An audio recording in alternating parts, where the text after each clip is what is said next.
വോട്ടുകൊള്ളയിൽ രാജ്യത്തെ ആദ്യത്തെ അറസ്റ്റ് രേഖപ്പെടുത്തി. കർണാടകയിലെ ക്രമക്കേടിൽ പശ്ചിമ ബംഗാൾ സ്വദേശി ബാപ്പി ആദിയെയാണ് പ്രത്യേക അന്വേഷണ സംഘം അറസ്റ്റ് ചെയ്തത്.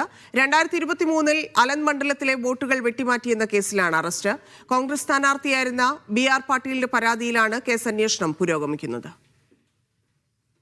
പശ്ചിമ ബംഗാൾ നാദിയ ജില്ലയിൽ മൊബൈൽ റിപ്പയർ കട നടത്തുന്ന ബാപ്പി ആദിയെയാണ് അറസ്റ്റിലായത്. ഇയാളെ ബംഗളൂരുവിലെത്തിച്ച് ചോദ്യം ചെയ്യുകയാണ്.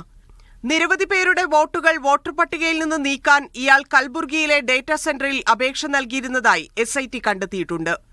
വ്യാജ വോട്ടർ തിരിച്ചറിയൽ കാർഡുകളും ഫോൺ നമ്പറുകളും ഉപയോഗിച്ച് നിയമവിരുദ്ധമായി വോട്ടർ പട്ടികയിലെ പേര് നീക്കിയെന്നാണ് കേസ്. ഇതിനായി തെരഞ്ഞെടുപ്പ് കമ്മീഷന്റെ സൈറ്റിൽ കയറുകയും ഓരോ സേവനത്തിനും OTP സ്വീകരിച്ച് ഡേറ്റാ സെന്ററിലേക്ക് കൈമാറുകയും ചെയ്തു. ഓരോ OTP കൈമാറ്റത്തിനും കൽബുർഗിയിലെ ഡേറ്റാ സെന്റർ ഓപ്പറേറ്ററുടെ അക്കൗണ്ടിൽ നിന്ന് OTP ബസാർ വെബ്സൈറ്റ് വഴി 700 രൂപ ബാപ്പി ആദിയുടെ ബാങ്ക് അക്കൗണ്ടിലേക്ക് ക്രെഡിറ്റ് ആയിട്ടുണ്ട്. ബാങ്ക് അക്കൗണ്ട് കേന്ദ്രീകരിച്ച് നടത്തിയ അന്വേഷണത്തിലാണ് പോലീസിന് പ്രതിയിലേക്ക് എത്താനായത്. ആദിയിൽ നിന്ന് 2 ലാപ്ടോപ്പുകളും ഒരു മൊബൈൽ ഫോണും പിടിച്ചെടുത്തു.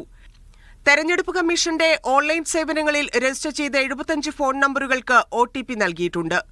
17 സംസ്ഥാനങ്ങളിൽ നിന്നുള്ളതാണ് ഈ 75 ഫോൺ നമ്പറുകൾ. ഫോണിന്റെ ഉടമകൾ ഭൂരിഭാഗവും ഇക്കാര്യം അറിഞ്ഞിട്ടില്ല. അനധികൃതമായി 3000-ത്തിലധികം വോട്ടുകൾ നീക്കിയെന്നായിരുന്നു രാഹുൽ ഗാന്ധിയുടെ വെളിപ്പെടുത്തൽ. മീഡിയ 1 ബംഗളൂരു.